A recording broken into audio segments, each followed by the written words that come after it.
ನಮಸ್ಕಾರ. ಬಹುರೂಪಿಗೆ ಈಗ 25 ವರ್ಷಗಳು ಅಂದರೆ ಬೆಳ್ಳಿ ಹಬ್ಬದ ಸಂಭ್ರಮ.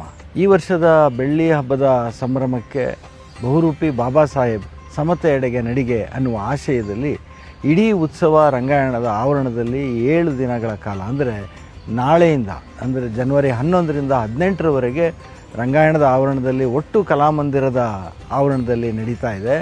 ಈ ಉತ್ಸವದಲ್ಲಿ ಬಹುಭಾಷಾ ರಾಷ್ಟ್ರೀಯ ನಾಟಕೋತ್ಸವ, ರಾಷ್ಟ್ರೀಯ ಚಲನಚಿತ್ರ ಉತ್ಸವ ಮತ್ತು ಜನಪದ ಕಲಾಮೇಳ, ಪುಸ್ತಕ ಮೇಳ, ಕರಕುಶಲ ಮೇಳ ಹೀಗೆ ಹಲವಾರು ಕಾರ್ಯಕ್ರಮಗಳಿಂದ ಒಟ್ಟು ಬಹುರೂಪಿ ವಿನ್ಯಾಸಗೊಂಡಿದೆ. ಕಡೆಯ 2 ದಿನಗಳಂತೂ 17 ಮತ್ತು 18 ರಾಷ್ಟ್ರೀಯ ವಿಚಾರ ಸಂಕಿರಣ ಇದೇ ಬಾಬಾ ಸಾಹೇಬರ ಆಶಯದ ಮೇಲೆ ನಡೀತಾ ಇದೆ. ಇದಕ್ಕೆ ಕರ್ನಾಟಕದ ಅಷ್ಟೇ ಅಲ್ಲದೆ ಭಾರತದ ಬೇರೆ ಬೇರೆ ಭಾಗಗಳಿಂದ ಕೂಡ ವಿದ್ವಾಂಸರು ಬಂದು ಇಲ್ಲಿ ತಮ್ಮ ವಿಷಯ ಮಂಡನೆ ಮಾಡಲಿದ್ದಾರೆ. ಹೀಗೆ ಬಹು ಆಯಾಮದಲ್ಲಿ ಬಾಬಾ ಸಾಹೇಬ್ ಬಹುರೂಪಿ ಆಗ್ತಾ ಇದೆ. ಈಗ ನಮ್ಮಲ್ಲಿ ಈ ವರ್ಷದ musical narrative of Baba Saheb ಒಂದನ್ನು ನಾವು ಮಾಡ್ತಾ ಇದ್ದೇವೆ. ಈ musical narrative of Baba Saheb ಅಲ್ಲಿ ಅಂದರೆ ಬಹುರೂಪಿ ಬಾಬಾ ಸಾಹೇಬ್ ಸಂಗೀತ ಸ್ಮೃತಿ ಅನ್ನುವ ಕಾರ್ಯಕ್ರಮದ ಅಡಿಯಲ್ಲಿ ಕನ್ನಡ ಸೇರಿದಂತೆ ಬೇರೆ ಬೇರೆ ಭಾಷೆಯಲ್ಲಿ ಬಾಬಾ ಸಾಹೇಬರನ್ನು ಹಾಡುಗಾರರು ಹಾಡಿರುವ ರೀತಿ ಮತ್ತು ಅವರನ್ನು ಕಟ್ಟಿಕೊಂಡು ಬೆಳೆಸ್ಕೊಂಡು ಬಂದಿರೋ ರೀತಿಯನ್ನು ನಾವು ಇಲ್ಲಿ ಕಾಣ್ಬೋದಾಗಿದೆ. ಇಲ್ಲಿ ಕನ್ನಡದ ಜನಾರ್ದನ್ ಜನ್ನಿಯವರು ಇರ್ಬೋದು, ಪಿಚ್ಚಳ್ಳಿ ಶ್ರೀನಿವಾಸ್ ಇರ್ಬೋದು, ಆಮೇಲೆ ಗೊಲ್ಲಳ್ಳಿ ಶಿವಪ್ರಸಾದ್ ಅವರು, ಹಾಗೆ ಹಲವಾರು ಸ್ಥಳೀಯ ಯುವ ಕಲಾವಿದರು ಕೂಡ ಇದರಲ್ಲಿ ಭಾಗವಹಿಸ್ತಾ ಇದ್ದಾರೆ.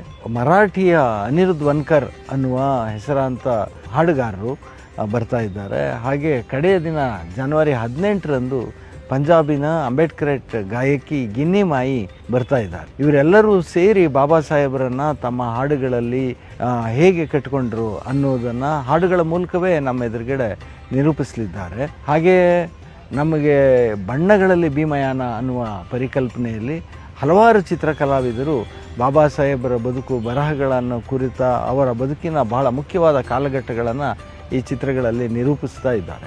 ಹಾಗೆ ಬಾಬಾ ಸಾಹೇಬರ ಇಡೀ ಜೀವಿತಾವಧಿಯ ಅಪರೂಪದ ಛಾಯಾಚಿತ್ರ ಪ್ರದರ್ಶನ ಕೂಡ ಇಲ್ಲಿ ನಡೀತಾ ಇದೆ.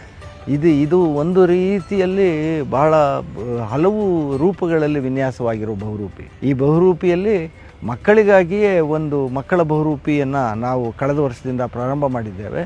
ಅದು ಈ ವರ್ಷವೂ ಕೂಡ ಮಕ್ಕಳಿಗಾಗಿ 6 ನಾಟಕಗಳು, ಚಲನಚಿತ್ರಗಳು, ಡಾಕ್ಯುಮೆಂಟ್ರಿ ಚಿತ್ರಗಳು ಮತ್ತು ಹಲವಾರು ಕಾರ್ಯಕ್ರಮಗಳನ್ನು ಮಕ್ಕಳಿಗಾಗಿ ವಿನ್ಯಾಸಗೊಳಿಸಿ ರೂಪಿಸಲಾಗಿದೆ. ಇಲ್ಲಿ ಎಲ್ಲ ಶಾಲೆಯ ಮಕ್ಕಳು ಬಂದು ಬೆಳಗ್ಗೆ ಪ್ರದರ್ಶನವನ್ನು ನೋಡಿ ಈ ವಾತಾವರಣದಲ್ಲಿ ಇದ್ದು ಚಿತ್ರಕಲಾವಿದರು ಚಿತ್ರ ಬಿಡಿಸುವುದನ್ನು ನೋಡ್ಬೋದು ಮತ್ತು